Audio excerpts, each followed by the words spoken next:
Hello guys. तो कैसे हैं आप सभी। तो गाइस आज हम रेक्टिफिकेशन ऑफ एरर्स के जो भी प्रॉब्लम्स होते हैं वो कैसे ट्रीट करे जाते हैं टैली RP9 में, आज हम वो सीखेंगे।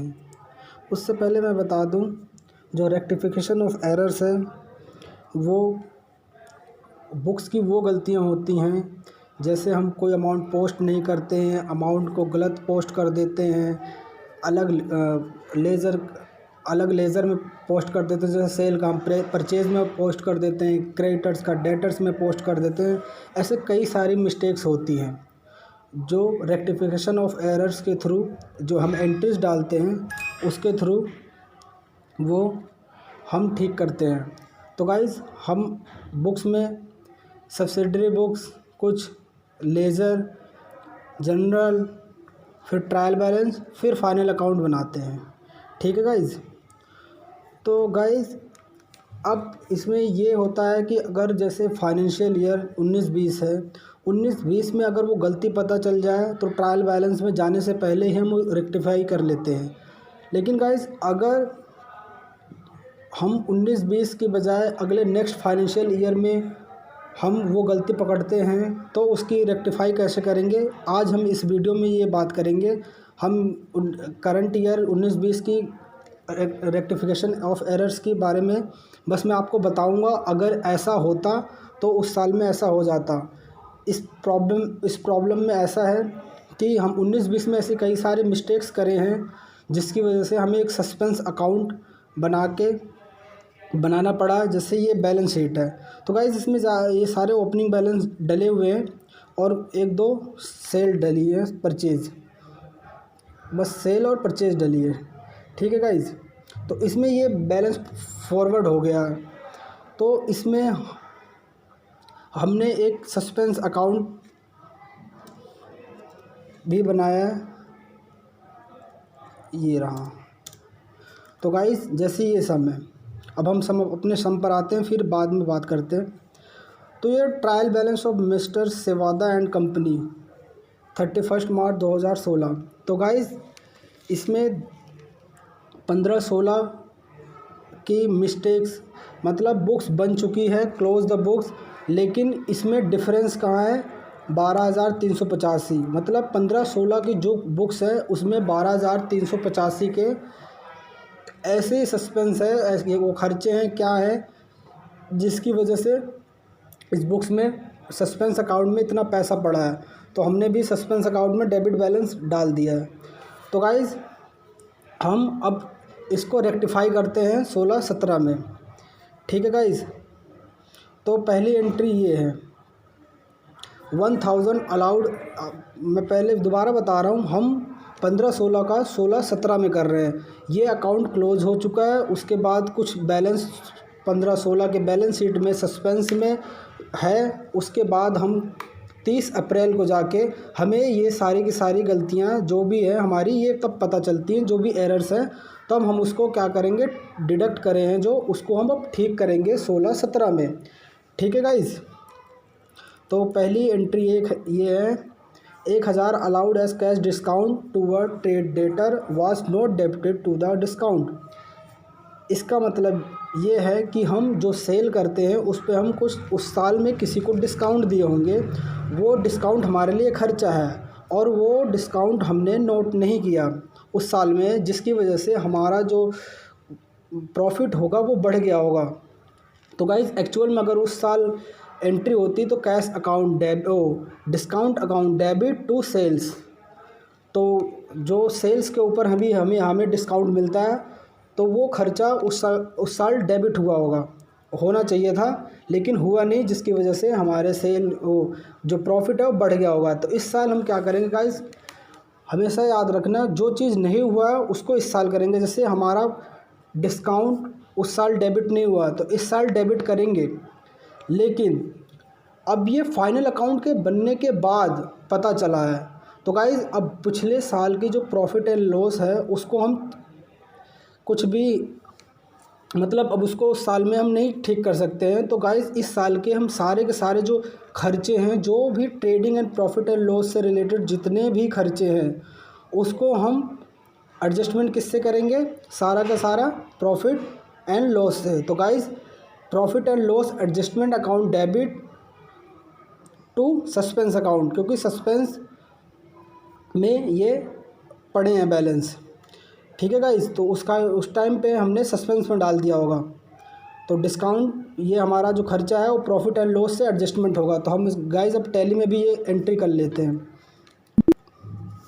तो सारी प्रॉफिट एंड लॉस एडजस्टमेंट, क्योंकि उस टाइम प्रॉफिट बढ़ गया होगा क्रेडिट, तो अब प्रॉफिट एंड लॉस क्या हो जाएगा, डेबिट हो जाएगा सस्पेंस में।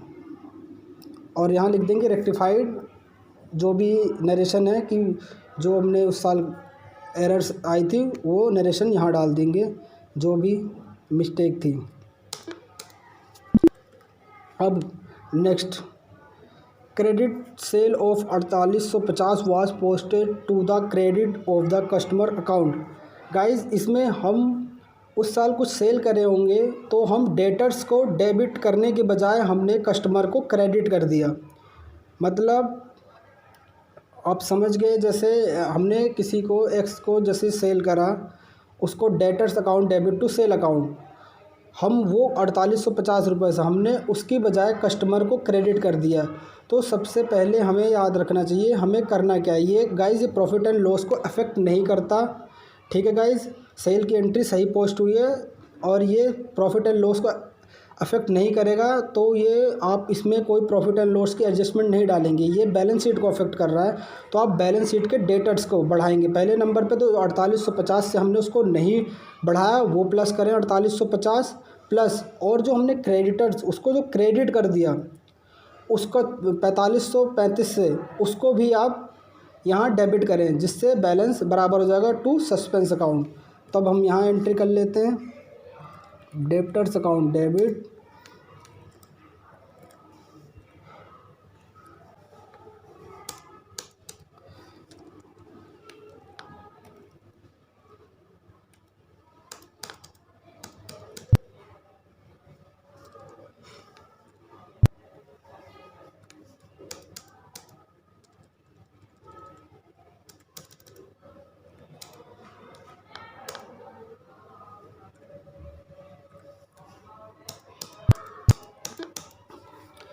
तो ये रेक्टिफाई हो गया। अब तीसरी एंट्री है machinery purchased for 50,000 in cash was posted to the purchase account in the ledger.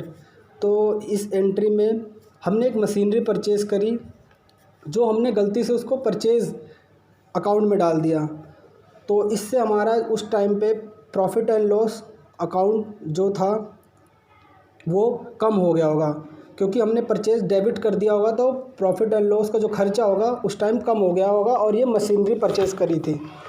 तो गाइस सबसे पहले हम जो मशीनरी को डेबिट नहीं किए थे फिक्स्ड एसेट से, जो हमारा उसको सबसे पहले हम यहाँ 50,000 से डेबिट कर देंगे।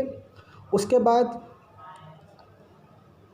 प्रॉफिट एंड लॉस को हम क्रेडिट कर देंगे, क्योंकि उस टाइम पे हमारा जो प्रॉफिट एंड लॉस है वो कम हो गया होगा, डेबिट हो गया था, क्योंकि परचेज़ डेबिट हो गई जिससे प्रॉफिट एंड लॉस कम हो गया था।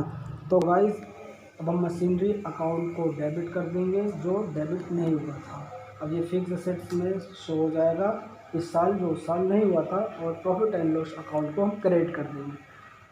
क्रेडिट इसलिए करेंगे क्योंकि कोई भी जो खर्चा होता है वो डेबिट होता है, क्योंकि all the expenses are and losses are debit. उस टाइम पे ये जो परचेज था मशीनरी थी वो परचेज अकाउंट में चला गया था, जिसकी वजह से हमारा profit and loss account debit हो गया था। क्योंकि खर्चा डेबिट हुआ इसका मतलब प्रॉफिट एंड लॉस, क्योंकि सारा इफेक्ट जाता है किस पर, प्रॉफिट एंड लॉस अकाउंट पर। ओके गाइस, तो ये एंट्री हो गई। उसके बाद गाइस हम एंट्री करते हैं sales book was overcast by 2000 in February 2016। तो गाइज जो हमारी सेल्स बुक है वो ओवरकास्ट मतलब 10,000 की मान लो सेल है, तो वो 12,000 मतलब 2,000 से ज़्यादा हमने 15-16 में लिखा है, जिसकी वजह से हमारा जो प्रॉफिट एंड लॉस है वो क्रेडिट हो गया, जिसकी वजह से हमें हमारा प्रॉफिट ज़्यादा आ रहा होगा। तो सबसे पहले हम खर्चा जो सेल्स था उसको हम डेबिट करेंगे। डेबिट करने का मतलब है profit and loss adjustment account को डेबिट करना है। आप सेल्स को डेबिट नहीं करते क्योंकि वो 15-16 का ट्रेडिंग एंड P&L था, और उसका सारा इफेक्ट किस पर जाता है, प्रॉफिट एंड लॉस अकाउंट पर। इसलिए हम profit and loss adjustment account debit to suspense account करेंगे। तो प्रॉफिट एंड लॉस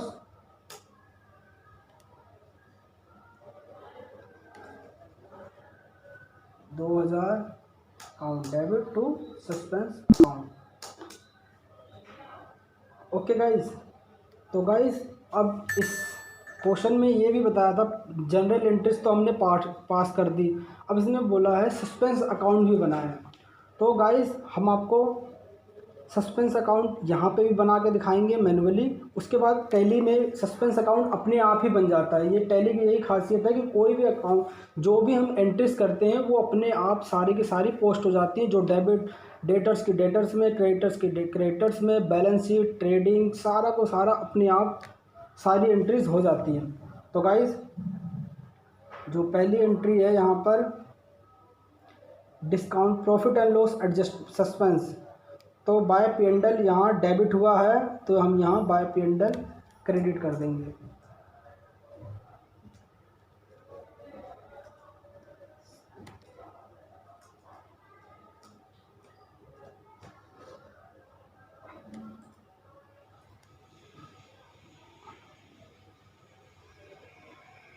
एक 1000 से।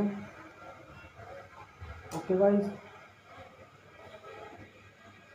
और दूसरी एंट्री है डेटर्स, जो 9385 रुपये के डेटर्स टू सस्पेंस। तो सस्पेंस अकाउंट बना रहा है तो सस्पेंस नहीं आएगा, डेटर्स आएगा। डेटर्स अगर डेबिट है तो यहाँ क्रेडिट हो जाएगा। तो बाय डेटर्स 9385। और next entry guys machinery account नहीं आएगा क्योंकि वो सीधा मशीनरी एक फिक्स्ड एसेट्स था, सीधा उसका इम्पैक्ट मशीनरी पे पहुंच गया, कोई सस्पेंस नहीं। Okay guys. तो थर्ड है सेल्स बुक ओवर कास्ट, तो सस्पेंस यहाँ भी फिर क्रेडिट है तो ये यहाँ डेबिट हो जाएगा। तो सस्पेंस क्रेडिट है और profit and loss account debit है तो यहाँ क्रेडिट हो जाएगा। तो बाय P&L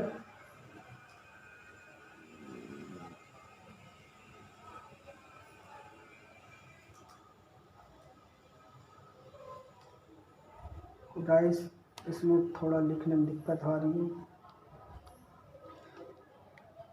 चलाने में बहुत गर्मी लग रही है बनाते वक्त वीडियो। तो गाइस ये सस्पेंस अकाउंट आएगा। अब इसको हम टैली करते हैं।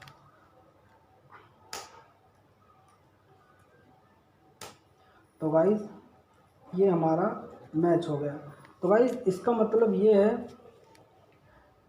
कि हमने उस साल जितनी भी गलती करी है वो सारी की सारी डिडक्ट हो गई है। जो प्रॉफिट एंड लॉस में थी, जो सस्पेंस में थी, जो बैलेंस शीट के सस्पेंस में थी, वो सारी की सारी हमने गलती डिडक्ट कर ली है 12350। इसीलिए ये सारे दोनों साइड यहाँ पे बराबर हो गई। तो अब हम गाइस बैलेंस शीट में भी आ जाते हैं।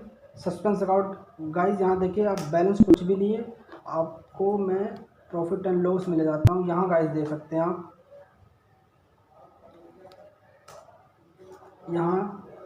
यहाँ भी बुक्स में भी ये बराबर है। जो गलती 12385 की जो भी हमने सस्पेंस में डाला था, जो एरर फाउंड नहीं हुआ था 15-16 में, वो सारे के सारे हमने यहाँ पे जो फाउंड किया आफ्टर फाइनल अकाउंट बुक्स बनाने के बाद, उसके बाद हमने सारी जब एंट्री पास करी तो वो उतने ही सस्पेंस में जितनी भी सारी मिस्टेक हमने यहाँ डिडक्ट कर ली।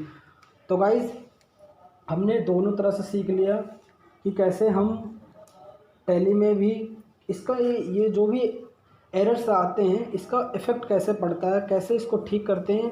एक्चुअल में ये टैली या बुक्स में कैसे एक सॉफ्टवेयर में कैसे एंट्रीज पास होती है, कहाँ कहाँ जाती हैं, ये भी हमने सीख लिया। अगर गाइस आपको टैली चलाने नहीं आता, किसी लेज़र बनाने में किसी भी तरह से आपको कोई भी दिक्कत हो, कोई भी एंट्री की, तो आप मुझे कमेंट में लिख सकते हैं, मैं गारंटीड आपको प्रॉब्लम सॉल्व करूँगा। तो गाइज़ अगर आपको ये वीडियो पसंद आई तो प्लीज़ चैनल को सब्सक्राइब करिए और इस वीडियो को शेयर भी कीजिए। बहुत बहुत थैंक यू, धन्यवाद।